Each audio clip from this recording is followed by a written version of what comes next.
Good morning all of you. कैसे हो सब आप लोग? आई होप सब स्वस्थ हो, हेल्दी हो। अगर अपन बात करें 11th क्लास साइंस में, तो अपने पास एक पर्टिकुलर टॉपिक्स आते रहते हैं, जिनमें से एक मेन इंपॉर्टेंट टॉपिक्स आज अपन पढ़ेंगे 11th साइंस का। 11th साइंस बायोलॉजी में अगर अपन बात करें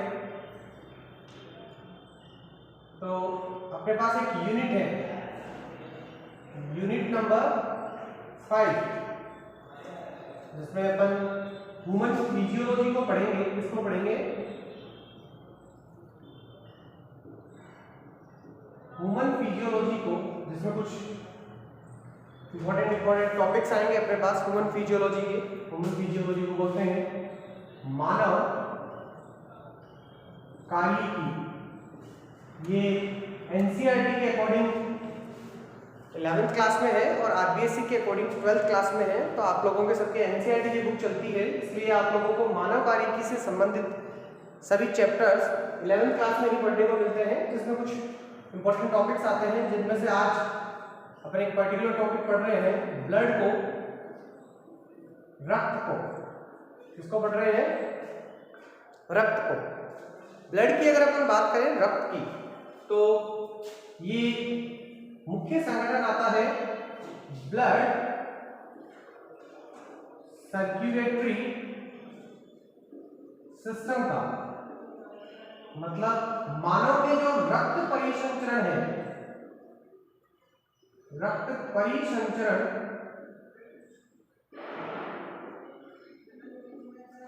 रक्त परिसंचरण जो तंत्र है, वो रक्त परिसंचरण तंत्र मुख्यतः किसका बना हुआ होता है?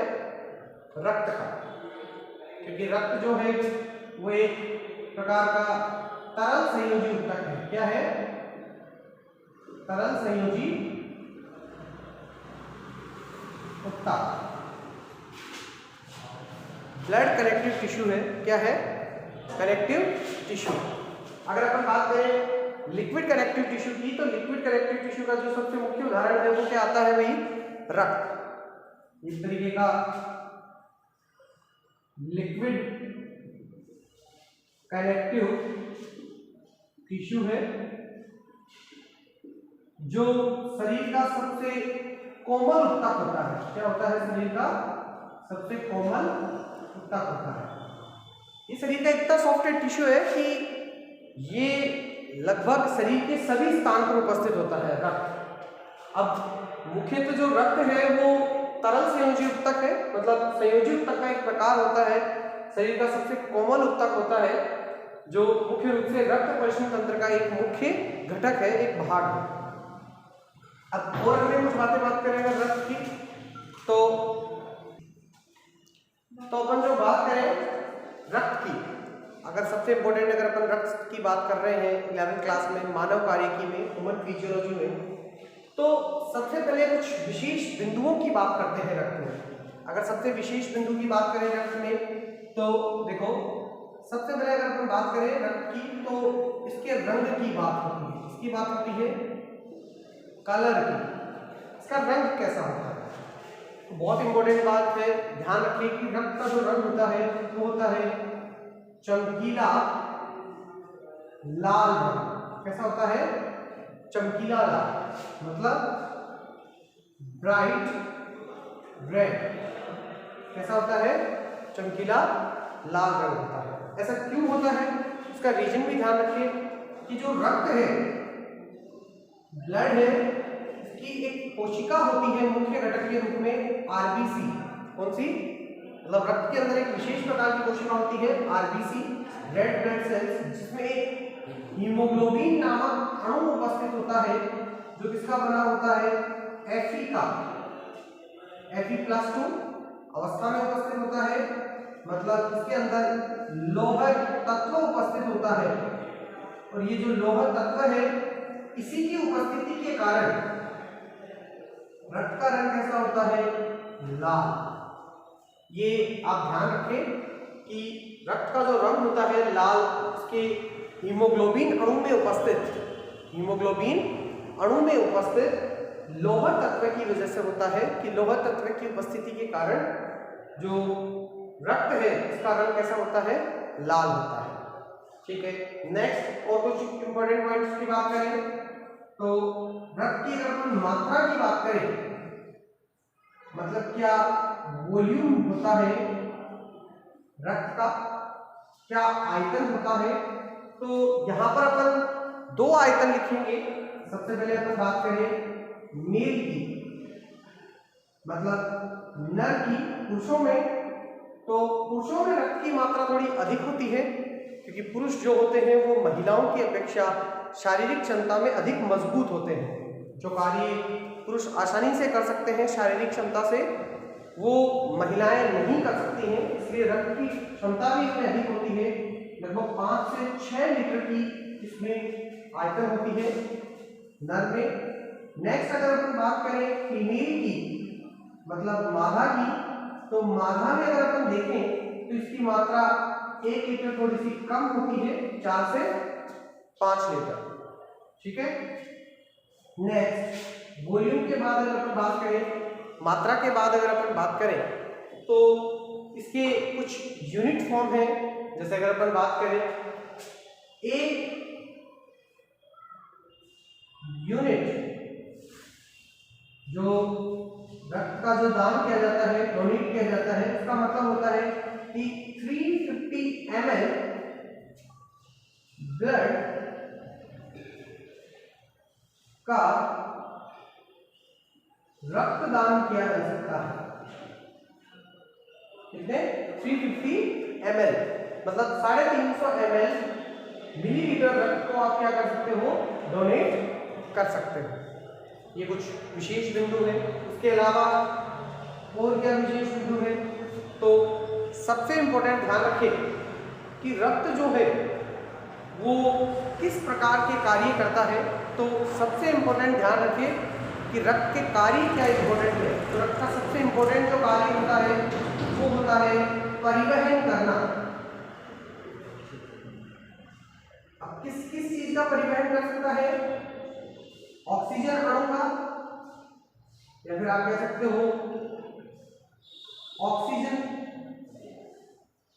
गैस का। इसके अलावा जैसे अमोनिया और यूरिया जैसे उत्सर्जित पदार्थ का, शरीर में हॉर्मोन्स का, एंजाइम का और ईटीसी अन्य और भी बहुत से पदार्थ हैं, पोषक पदार्थ हैं, इन सबका ये क्या कर सकता है, परिवहन कर सकता है। तो इस प्रकार रक्त के आपके पास क्या है, कुछ विशेष मुख्य बिंदु हैं, इनको आप आसानी से नोट कर सकते हैं। इसके अलावा आज अपन रक्त के संगठन की बात करेंगे कि रक्त में मुख्यतः क्या क्या उपस्थित होते हैं, किस प्रकार से रक्त का संगठन बना होता है। ठीक है, तो इसको आप नोट कर लीजिए एक बार। अब स्टूडेंट अगर अपन बात करें रक्त के संगठन की, अब तो रक्त का संगठन किस तरीके से रहता है, तो सबसे पहले अगर अपन बात करेंगे रक्त के संगठन की, तो रक्त के मुख्य अवयव कौन कौन से हैं उनकी बात करेंगे।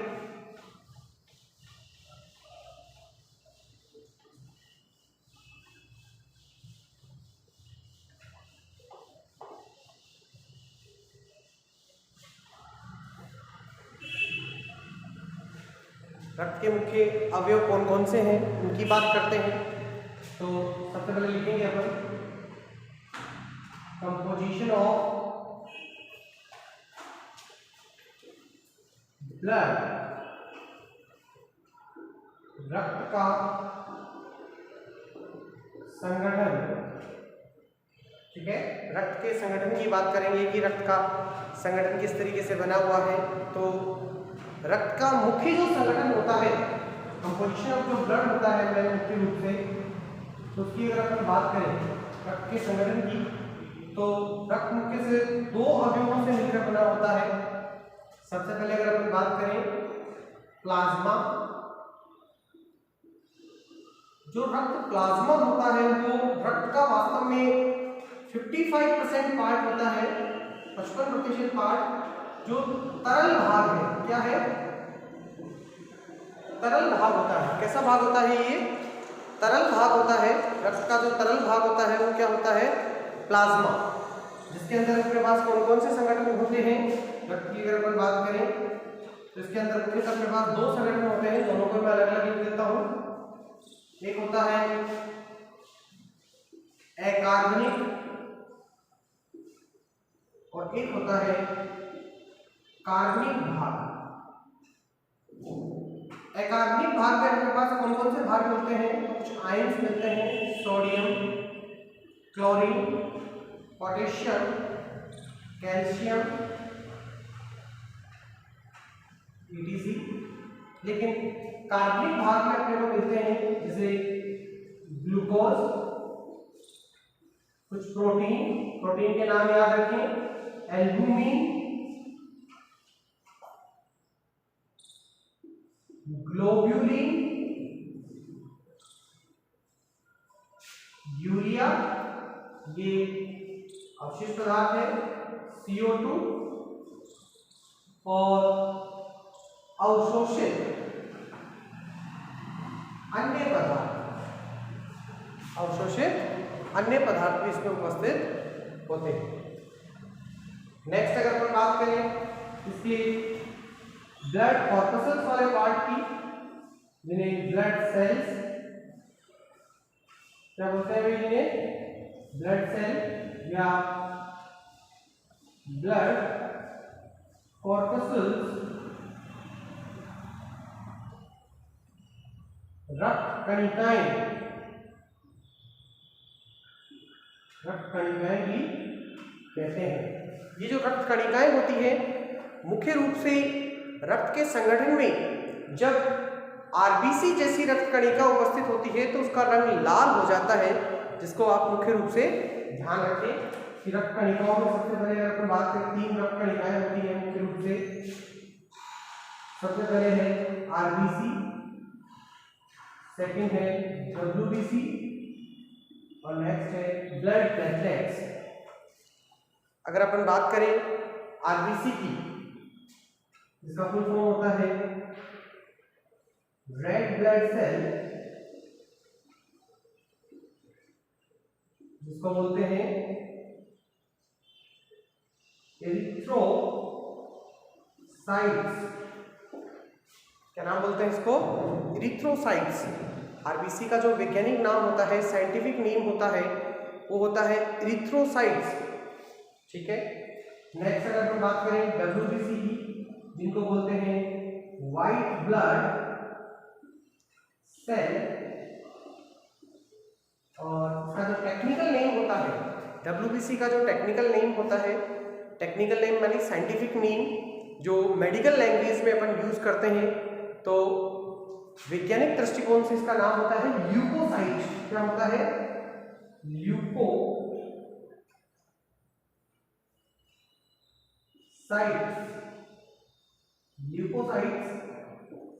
और सबसे लास्ट में जो होती हैं वो होती हैं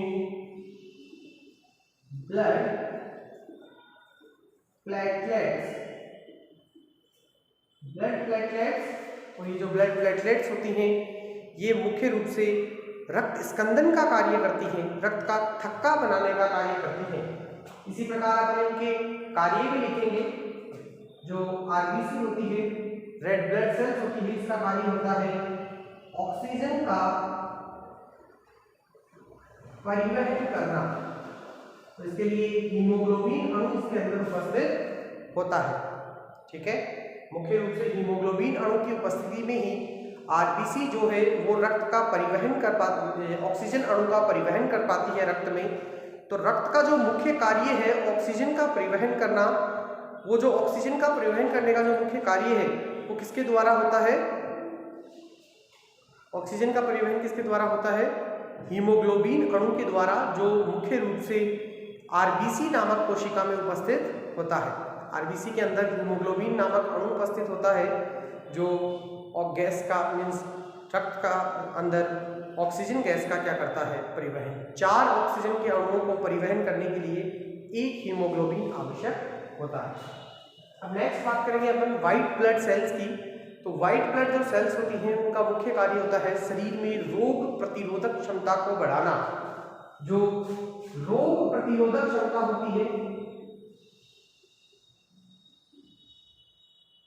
रोधक क्षमता मतलब विभिन्न प्रकार के रोग उत्पन्न करने वाले सूक्ष्म जीव माइक्रोब्स जैसे विषाणु, जीवाणु, कवक, ये अपने शरीर में रोग उत्पन्न करते हैं और इन रोगों से बचाने के लिए अपने शरीर में जो रोग प्रतिरोधक क्षमता की जो कोशिका है उसका नाम है WBC। क्या नाम है? WBC। तो WBC का जो मुख्य कार्य होता है, व्हाइट ब्लड सेल का जो मुख्य कार्य होता है वो होता है रोग प्रतिरोधक क्षमता को बढ़ाना। रोग प्रतिरोधक क्षमता को बढ़ाना ये मुख्य कार्य होता है किसका? WBC कोशिकाओं का। WBC कोशिकाएं रोग प्रतिरोधक क्षमता को क्या करती हैं? बढ़ाती हैं। जैसे अभी हाल ही में कोरोना वायरस चल रहा है तो सब कहते हैं कि इम्यूनिटी पावर आपके शरीर की कितनी है। ध्यान रखिए, वास्तव में आपके रक्त में WBC कोशिकाओं की संख्या कितनी है ये निर्भर करती है कि आपकी रोग प्रतिरोधक क्षमता किस तरीके की रहेगी, क्योंकि शरीर में, रक्त में एकमात्र ऐसी कोशिकाएं WBC ही होती हैं जो रक्त में रोग प्रतिरोधक क्षमता को क्या करती हैं? बढ़ाती हैं। इम्यूनिटी पावर निर्भर करता है WBC की क्रियाविधि पर। नेक्स्ट जो ब्लड प्लेटलेट्स की बात करें, इनका मुख्य कार्य होता है चोट लगने पर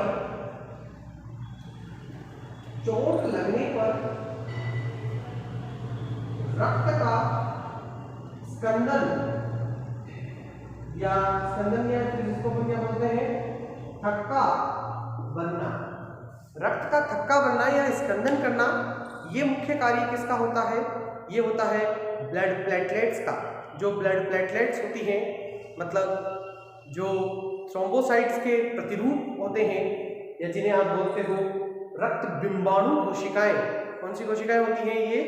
रक्त बिंबाणु कोशिकाएं। इनका मुख्य कार्य होता है कि दुर्घटनावश या आपको कभी भी चोट लगती है तो आप देखते हो, सामान्यतः आपने कई बार अनुभव भी किया होगा कि चोट लगने पर लगभग 3 से 4 मिनट के बाद आपके चोट लगे स्थान से रक्त का प्रवाह है अपने आप स्वतः ही क्या हो जाता है? बंद हो जाता है। ये संभव किस तरीके से हो पाया? तो प्रकृति ने मानव के रक्त में एक विशेष प्रकार की कोशिकाएं रखी हैं जिनका नाम होता है रक्त बिंबाणु या ब्लड प्लेटलेट्स। और ये जो ब्लड प्लेटलेट्स होती हैं, रक्त बिंबाणु कोशिकाएं होती हैं, ये रक्त बिंबाणु कोशिकाएं क्या करती हैं? जैसे ही वायु के संपर्क में आती हैं, जैसे ही वायु के संपर्क में आती हैं तो वायु के संपर्क में आते ही ये फटने लगती हैं, जिनसे फाइब्रिनोजन, थ्रोम्बोप्लास्टिन, प्रोथ्रोम्बिन ऐसे कुछ रक्त स्कंदक कारक क्या होते हैं? निष्क्रिय रूप से स्रावित होते हैं, जो कैल्शियम आयन की उपस्थिति में सक्रिय होकर, कैल्शियम आयन की उपस्थिति में सक्रिय होकर चोट लगे स्थान पर एक जालक के नेटवर्क का क्या करती हैं? निर्माण करती हैं। और उस जालक में रक्त की अन्य कोशिकाएं आकर जब फंस जाती हैं तो वहाँ चोट लगे स्थान पर रक्त का क्या बन जाता है? थक्का बन जाता है, स्कंदन बन जाता है। इस प्रकार से ये रक्त का अपने पास संगठन है कि रक्त का संगठन क्या किस तरीके से होता है। तो अगर अपन बात करें रक्त स्कंदन की, तो रक्त स्कंदन ब्लड प्लेटलेट से संपन्न होता है, रोग प्रतिरोधक क्षमता WBC कोशिका से संपन्न होती है, और परिवहन, जो वायु का जो परिवहन है मतलब ऑक्सीजन, फेफड़ों के स्तर से ऑक्सीजन को ग्रहण करना, ये ग्रहण करने का कार्य रक्त में RBC में उपस्थित हीमोग्लोबिन अणु करते हैं। मुख्य रूप से ये रक्त के संगठन की क्रियाविधि है। ये जो मानव कार्यकी के कुछ टॉपिक्स अपन डिस्कस कर रहे हैं अभी, तो हाल ही में आप ध्यान रखें कि मानव कार्यकी जो है वो 11th क्लास का 11th बायो में लगभग 7 चैप्टरों का अपना एक मुख्य परिपक्व रखती है, योगदान रखती है। तो आप इनको मुख्य रूप से पढ़ते रहें, याद रखें, ध्यान रखें कि मानव कार्यकी में आपको अभी इस लॉकडाउन में जो वीडियो लेक्चर्स मिले तो उनको आप याद रखें कि कौन कौन से टॉपिक्स आपने पढ़े। ये सामान्य नॉलेज के टॉपिक्स हैं कि सामान्यतः दृष्टिकोण से कई बार आप हेमेटोलॉजी रिपोर्ट करवाते हो। क्या होता है हेमेटोलॉजी रिपोर्ट? जब डॉक्टर के पास आप किसी भी रोग के लिए जाते हो, किसी भी बीमारी के संबंध में जाते हो, तो डॉक्टर जाते ही कहता है रक्त की जांच करवाइए। तो आप साइंस वर्ग के विद्यार्थी हो तो आपको पता होना चाहिए कि रक्त की जांच को क्या कहते हैं? हेमेटोलॉजी। क्योंकि हीमो वर्ड यूज किया जाता है किसके लिए? हीमो वर्ड यूज किया जाता है ब्लड के लिए, और उसी लिए हेमेटोलॉजी वो वर्ड यूज किया जाता है स्टडी ऑफ ब्लड के लिए। ठीक है, तो अगर अपन कुछ मुख्य बिंदुओं की बात करें तो ये सामान्य दृष्टिकोण के बिंदु हैं जिन्हें आप विज्ञान वर्ग के विद्यार्थी होते हुए ध्यान रखें, याद रखने की कोशिश करें और पढ़ते रहें। साथ ही आपके पास जो भी लॉकडाउन में या फिर अभी जो स्कूलों की जो प्रारूप रेखाएं चल रही हैं उसके अकॉर्डिंग आपके पास जो भी वीडियो आते हैं उनको आप एक मुख्य बिंदु के आधार पर पढ़ते रहें, उनके नोट्स कंसेप्ट वगैरह क्लियर रखें। ठीक है, थैंक्स फॉर वॉचिंग।